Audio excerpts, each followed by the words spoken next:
Hi friends, in this short video I'm going to show you several things.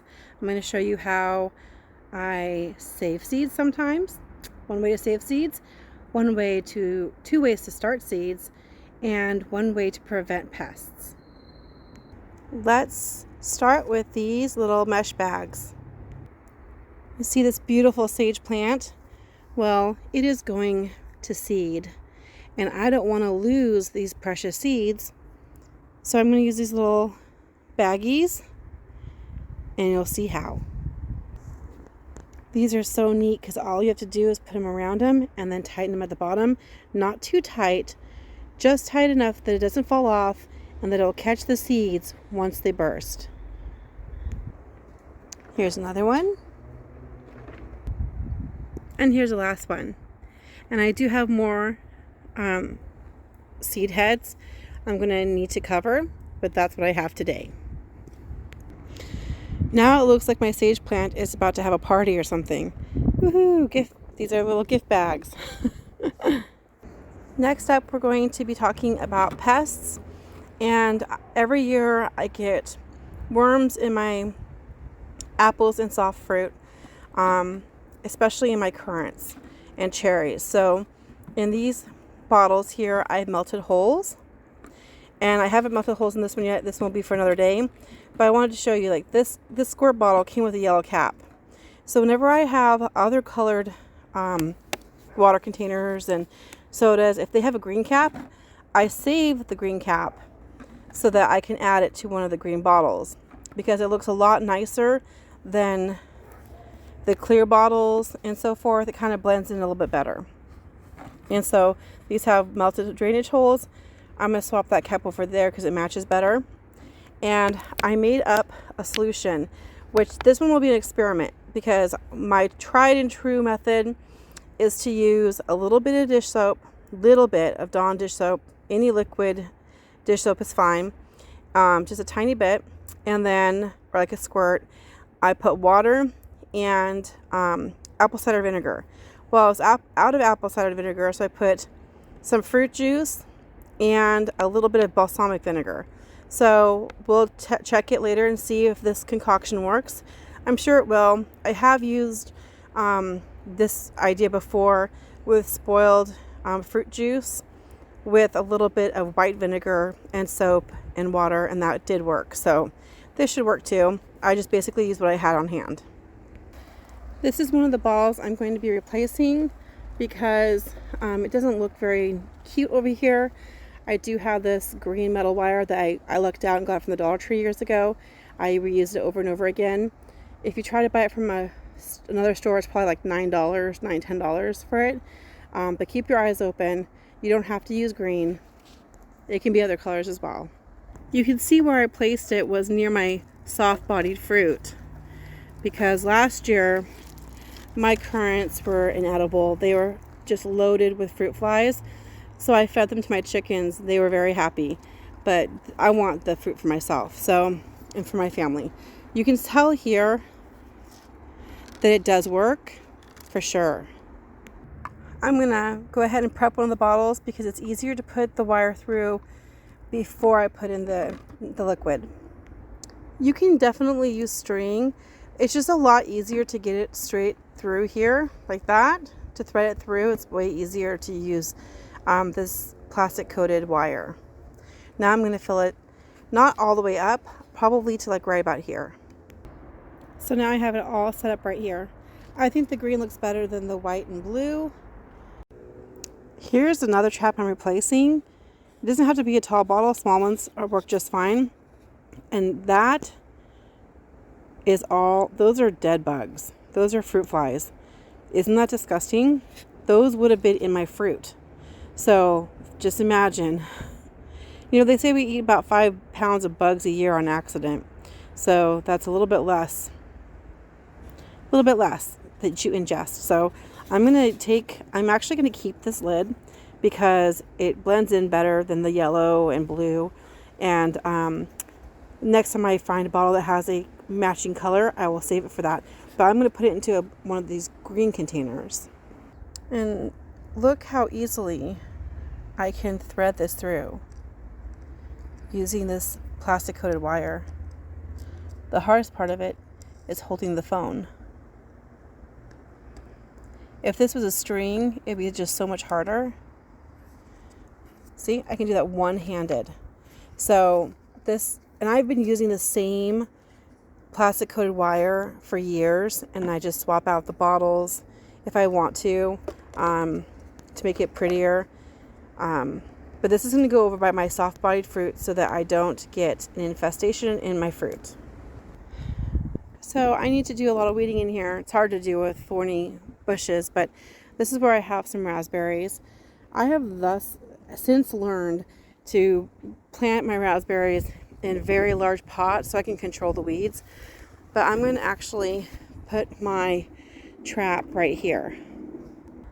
Since this piece was a little bit longer, I was able to wrap it around the side, the back, and then around the side, so it'll be a lot more stable. Be careful where you place them. One time I placed them in an apple tree, and my son went to mow the lawn and he sloshed it on himself. Pretty gross. So this should be filled up with fruit flies in a couple of days. It won't stay this bubbly. It's like that because I mixed it up pretty well. But that will help keep my soft fruits from getting infested with fruit flies, because that's pretty gross, you guys. You don't want that. It would have been better if I had been doing this for about the last month, but now is good. Better than never. If you're new to my channel, this is Aubrey from Crybaby Sentimental Homestead. I wanted to give you a few tips before I introduce myself so I didn't lose you. But I do want to introduce myself. I'm Aubrey. I'm happy that you're here on my channel, and I have a few more tips to share with you today. If you have any dead trees on your property and you go to cut one down, I highly recommend that you save the stumps, because I have these throughout the property and they sure do make really nice surfaces to do some work on. They make great seats, they make great places to put planters, so you have raised beds. Definitely don't discard them. They're very useful. You can also use them for frugal culture. So next up, I am going to plant some of my own lavender seeds that I've been saving. These are from my own plants, so I'm a little attached, and I'm going to be using this container here. And I got this on a bargain from Big Lots after Christmas. Like, you care if it's red or green lids, right guys? It's like, oh, this is a Christmas Tupperware. Whatever, come on. So I'm going to plant these in here, and I do that for humidity. And I'm going to use the seed starting mix, which I got for free. So somebody on, I think it was Facebook Marketplace, was getting rid of all their gardening stuff. I don't know why, but who am I to ask? I'm not going to argue with them. So I'm going to fill this up about to here, to the 3-cup line with the soil, and then I'm going to get it nice and wet. The soil was a little bit hydrophobic, so I had to massage it in. So you can see the soil here is really damp. You don't need it to be this damp, but the medium here was not taking water because the soil I got for free was bone dry. So now it's totally absorbed, and I'm going to go ahead and sprinkle the lavender seeds on top of the soil. That's really important that you don't bury the lavender. I've actually given seeds to people before and had them tell me, well, the seeds are bad. Like, I planted seeds from the same seed stock, and mine germinate very well. This is because this is how I do it. I have the wet medium, sterile medium. It's not going to have earthworms and insects and things like that. It was bone dry, which isn't good for soil, but it is good for seed starting because there's nothing alive in that soil. And you don't want anything that's going to, like, fungus gnats and things like that. So this is dry. It's not going to have any fungus gnats. When I'm done sprinkling the soil, I'm going to put a lid on it, and that will keep in the humidity. These seeds are lavender seeds from my garden from 2020. This is what the seeds look like, and they smell really good. As soon as I open the bag, I could just smell that fragrance of the lavender. I'm going to spread it on top of the soil here. So you're going to either hear cars in the background or planes, apparently. Try not to lose any of my seeds. I don't have a stand for my camera, so I'm just going to do this now. And if I get them all in one spot, I'm just going to manually move them over. It's fine. Okay. They're so tiny you can barely even see them. And I think I'm going to do some more. I'm going to place some more in here. It's okay if they all kind of clump together because they will be transplanted when they're bigger.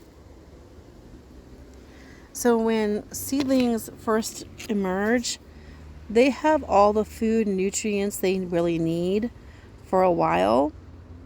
They only really need to be transplanted when they're kind of more established. So, and I'm going to just dab them down anywhere I think there might be seeds. Make sure that they're in contact with the damp soil. I'm not actually burying them. And they probably will be like nothing and then a bunch and then nothing and a bunch. And that's okay. It's kind of hard to sprinkle them when I'm holding a camera. If I get more subscribers, maybe I'll buy a stand. Okay. All right. Now that is good, I'm going to put the lid on. And again, you guys, I got this super cheap because it was after Christmas. And Big Lots apparently thinks that red and green lids means it's not worth as much. And you want it to be snapped into place. I labeled on the top here lavender, and it's English lavender. I'm not sure what's up with the French lavender. Haven't been very successful in saving seeds from them, but they do well from cuttings. So do English. But this lavender is English lavender from my very well and beautiful established plants. Today's date is 5/31/23, and these are from my 2020 seeds. So this is good to go, and I'm going to put this inside the house. I don't want it getting too hot in the greenhouse. The humidity and the warmth in here, I'm not going to even need a heat mat. I've never used a heat mat for this. I started growing lavender like this before I had a good setup. So this is basically what you do. It works really, really well. This method also works really well with rosemary and pretty much all herbs. If the seeds are this tiny, I just surface sow. The very most I would do on seeds this small would be a light dusting of soil on top. There are some exceptions to that, but that's what I do. Okay. Occasionally I'll open this up and mist it if I think it needs to be misted. And then when they're about 1.5 to 2 inches big, then I'll transplant them. And I'll definitely do a video update on that. Next up, I'm going to be planting some scarlet runner beans. There are more than 5 seeds here. I had bagged these up a couple years ago when I was giving out seeds, and I had these left over.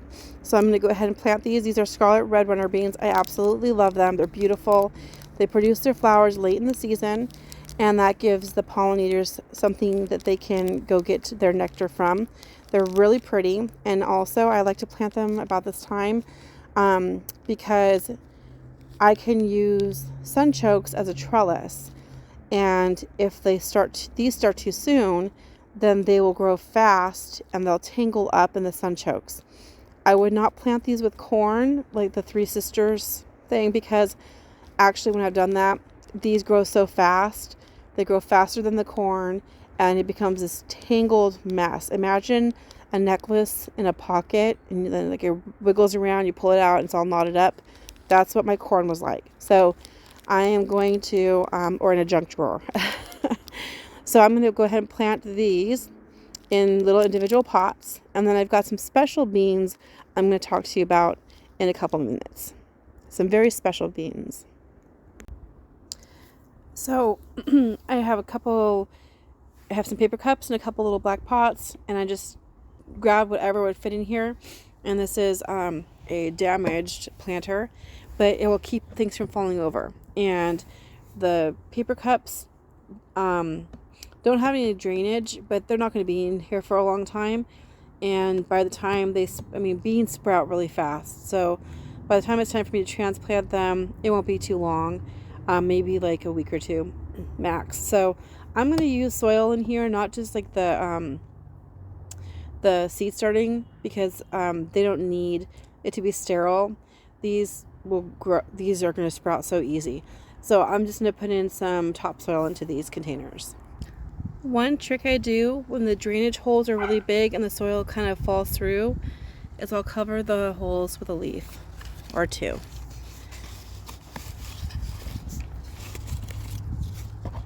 And that just keeps the soil from falling down. And it works pretty well. I'm going to go ahead and plant these scarlet red runner beans. I'm going to do 2 in 2 and then 3 in the other. And when I transplant them, I'll just transplant them together. So that works really well, especially if you if you have really rich soil, that works the best. Then you don't have to try to detangle the roots. I just love these beans. They're so pretty. They look like jewels. I just imagine that if I had jars and jars of these on the shelf, how pretty that would be. So, whoops, I have to grab that one. So I'm going to do 2 in this one, 2 in this one, and 2 or 3. And I'll reposition them a little bit. Okay. And I'll just kind of push them in.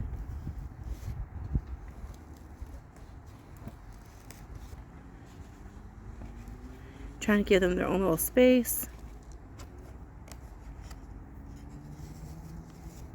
And I'll cover them with soil in a minute.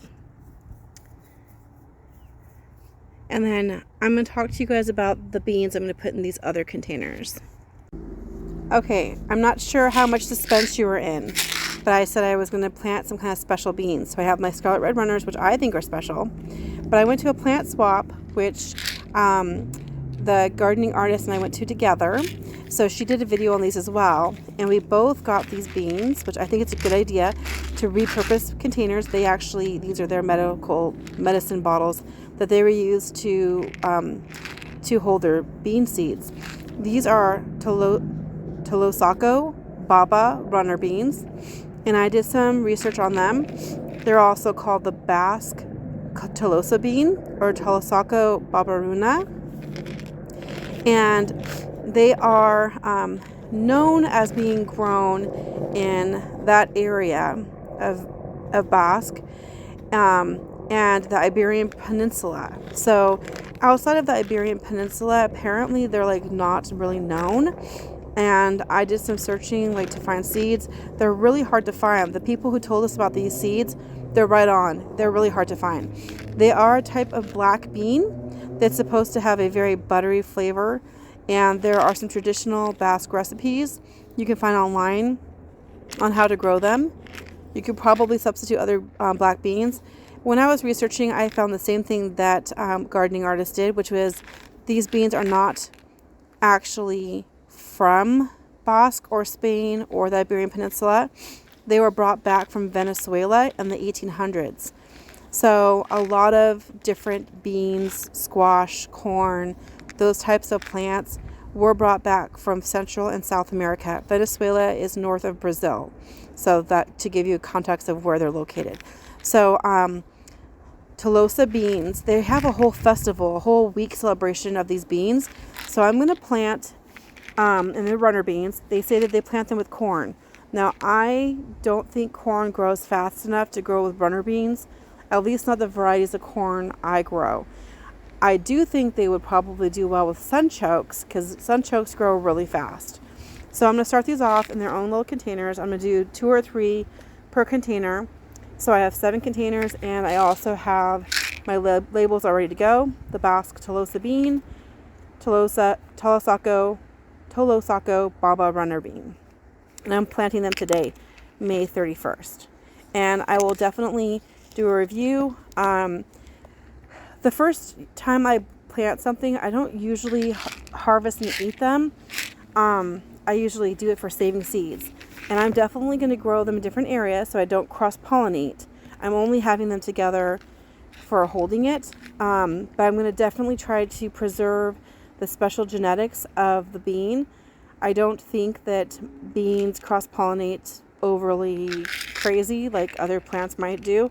But I do want to keep the genetics pure, so I'll keep them separate. And I'm going to do 2 or 3 of these per container. And this is what the black bean, the Tolosaco beans look like, or Tolosa beans.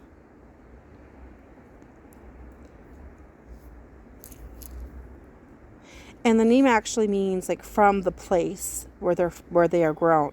Now, they are actually from Venezuela, but they are celebrated and grown traditionally in this area as well, in Tolosa, or in Basque country. So I'm going to do 2 or 3 per container. I think I'll do 3. Maybe 2 in that one. 3 in this one. Skip that one. 3 in that one. And I'll grab a few more. So I did 3 in the containers that were bigger. I did 2 in the ones that are kind of squished because there's not as much space. So like I did 3 here, 2 here, 2 here, because this, you can't tell, but this pot's really small. So I'm going to cover these up with soil, and then I'm going to water them in.